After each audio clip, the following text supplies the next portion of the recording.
6 ஆண்டு காலம் பணியாற்றுவதற்கு ஒரு பெரிய வாய்ப்பு, ஒரு பெரிய பாக்கியமாக நான் கருதுகின்றேன். எந்த இடத்துல இணைஞ்சனோ அதே இடத்துல மரியாதையோடு, பண்போடு, அன்போடு என்னுடைய பாதை வேறு பாதையில் பயணம் செய்யணும். இலக்குகள் இன்னும் பெரிதாக இருக்கிறது. நிறைய மக்கள் இணைச்சு செயல்படணும். ஒரு புதிய அரசியலை, அடிப்படை கட்டமைப்பை மாற்றக்கூடிய அரசியலை உருவாக்க வேண்டும் என்கின்ற ஒரு எண்ணத்தோடு இன்னைக்கு ரொம்ப பண்போடு சொல்லிவிட்டு அதே இயக்கத்திலிருந்து வெளியே வருகின்றேன். இது தமிழர் பண்புன்னு கூட வச்சுக்கலாம். வெளியே சென்றாலும் கூட மரியாதையோடு சொல்லிவிட்டு செல்வது நம்முடைய பண்பு என்பதுதான் எனக்கும் இலக்கணமாக இருந்திருக்கிறது. இன்றிலிருந்து நம்முடைய ஒரு புதிய பாதை, ஒரு புதிய இயக்கம், ஒரு புதிய பொலிட்டிக்கல் மூவ்மெண்ட், அடிப்படையிலிருந்து ஒரு புதிய பரிமாணத்தோடு, பார்வையோடு பார்க்கக்கூடிய ஒரு விதத்துல தான் நம்முடைய மூவ்மெண்ட் நம்ம ஆரம்பிக்கணும். நீங்கள் எல்லோரும் சேர்ந்து இணைஞ்சு அதை ஆரம்பிக்கணும் அப்படிங்கிறது என்னுடைய பெரிய ஆசைங்க. அதற்கு முன்பு சில விஷயத்தை சொல்லணும். என்னுடைய அரசியல் பாதை என்பது ரொம்ப வளைஞ்சு நெளிஞ்சு இங்க உங்க முன்னாடி நின்றுட்டு இருக்கேன். இது ஈஸி பாத் கிடையாது. ஒரு கிராமத்துல பிறந்து ஒரு சாதாரண குடும்பத்துல, விவசாய குடும்பத்திலிருந்து ஒரு காமன் மேன் அரசியலுக்கு வர்றதே நம்ம ஊர்ல நாம ஒதுங்கிக்குவோம், வரமாட்டோம். பட் அதே போல என்னுடைய பாதையும் கூட 2009 கேப்டன் விஜயகாந்த் அவர்களுடைய கட்சியில தேமுதிகல ஐஎம் லக்னோல படிக்கும் பொழுது ஒரு இன்டர்ன்ஷிப்பாக 3 மாத காலம் ஆரம்பித்து, அதன் பிறகு 10 ஆண்டு காலம் கழித்து பாரதிய ஜனதா கட்சியில் ஆரம்பித்து 6 ஆண்டுகள் பாரதிய ஜனதா கட்சியிலிருந்து இன்னைக்கு தனித்துவமாக நம்முடைய இயக்கத்தை மக்கள் முன்னாடி வைக்கணும். உங்க முன்னாடி வைக்கிறேன். 25 வயசுல எனக்கு அந்த இன்டர்ன்ஷிப் திரு விஜயகாந்த் அவங்க கிட்ட செய்யறக்கு ஒரு பெரிய பாக்கியம். அன்னைக்கு அரசியல்லாம் என்னன்னே தெரியாம ஒரு புதிய அரசியலை தமிழகத்துல கொண்டு வர முடியுமான்னு யோசித்த தருணம்.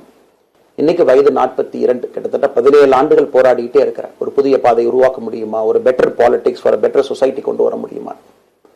அதே நேரத்தில் நிறைய யூகங்கள், நிறைய பேர் நிறைய சொல்றதுனால இதே டெல்லியில ஆகஸ்ட் 24 2020 பிஜேபி இணைய வரும் பொழுது சூப்பர் ஸ்டார் ரஜினிகாந்த் அவங்க எனக்கு போன் பண்ணாங்க. எனக்கும் அவருக்குமான நட்பு கிட்டத்தட்ட நான் பதவியிலிருந்து வந்த பிறகு ஒரு நட்பு. நிறைய அவர்கிட்ட பேசுவேன். அவருடைய அரசியல் பாதை எப்படி இருக்கணும் அப்படின்லாம் பேசியிருக்கேன். அப்ப திரு சூப்பர் ஸ்டார் அவர்கள் இங்க டெல்லியிலிருந்து திரும்ப வரணும், அவருடைய இயக்கத்தில் இணைய வேண்டும் என்ற வேண்டுகோளை ஆகஸ்ட் 24 ஒரு நாளைக்கு முன்னாடி பிஜேபியில சேரும் பொழுது வைத்த பொழுது 3 விஷயம் தான் என் கண் முன்னாடி இருந்துச்சுங்க. தமிழ்நாட்டுக்கு எது நல்லது, அது எந்த மாற்று கருத்தும் இல்லை. சூப்பர் ஸ்டார் அரசியலுக்கு வர்றதுதான் தமிழ்நாட்டுக்கு நல்லது. சூப்பர் ஸ்டாருக்கு என்ன நல்லது, அவர் அரசியலுக்கு வராம இருக்கிறது அவருக்கு நல்லது. கோவிட் காலகட்டத்தில் அவருக்கு இருக்கக்கூடிய உடல் பிரச்சனைகள், அதையே பார்த்துக்கணும். முதல்ல அவர் ஆரோக்கியமா சந்தோஷமா இருக்கணும். அண்ணாமலைக்கு எது நல்லது, பாரதிய ஜனதா கட்சியில் இணைகின்றேன் என்கின்ற வாக்குறுதியை திரு சந்தோஷ் ஐயா கிட்ட கொடுத்தேன், ஒரு ப்ராமிஸ் கொடுத்தேன். அதை பிரேக் பண்ணக்கூடாது அப்படிங்கிறதுல நான் தெளிவாக இருந்தேன். ஸோ 3 கான்ஃபிளிக்ட் இங்க இருக்கும் பொழுது, ஸோ ஒரு நாள் இந்த கட்சியில் இணைவதற்கு முன்பாகவே முழு கான்ஃபிளிக்ட். அன்னைக்கே ரஜினிகாந்த் ஐயா பேசி அந்த போன் காலுக்கு முதல் முறையாக மறுத்து, ஐயா மன்னிச்சுக்கங்க என்னால் வர முடியாது என்று சொல்லி பாரதிய ஜனதா கட்சியில் அடுத்த நாள் இணைத்துக் கொண்டேன். அதன் பிறகு சூப்பர் ஸ்டார் அவங்களை பார்த்து மன்னிப்பு கேட்டேன். அவரும் பெருந்தன்மையாக அவருடைய அரசியல் பாதையை அவரும் பெருந்தன்மையாக அடுத்து தீர்மானிச்சார்.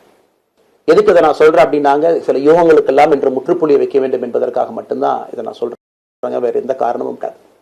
இன்னைக்கும் சூப்பர் ஸ்டார் அவர்கள் மீது பெரும் மதிப்பும் மரியாதையும் வைத்திருக்கக்கூடிய மனிதன். அதே நேரத்தில் பாரதிய ஜனதா கட்சியை பொறுத்தவரை இந்த 6 ஆண்டு காலத்துல எப்பொழுதும் ஒரு விஷயத்தை விட்டுக் கொடுத்தது கிடையாது. தமிழ்நாட்டினுடைய அடையாளத்தை விட்டுக் கொடுத்தது கிடையாது, மண்ணை விட்டுக் கொடுத்தது கிடையாது, கலாச்சார பாரம்பரியத்தை விட்டுக் கொடுத்தது கிடையாது, நம்முடைய தண்ணீர் நீரை விட்டுக் கொடுத்தது கிடையாது.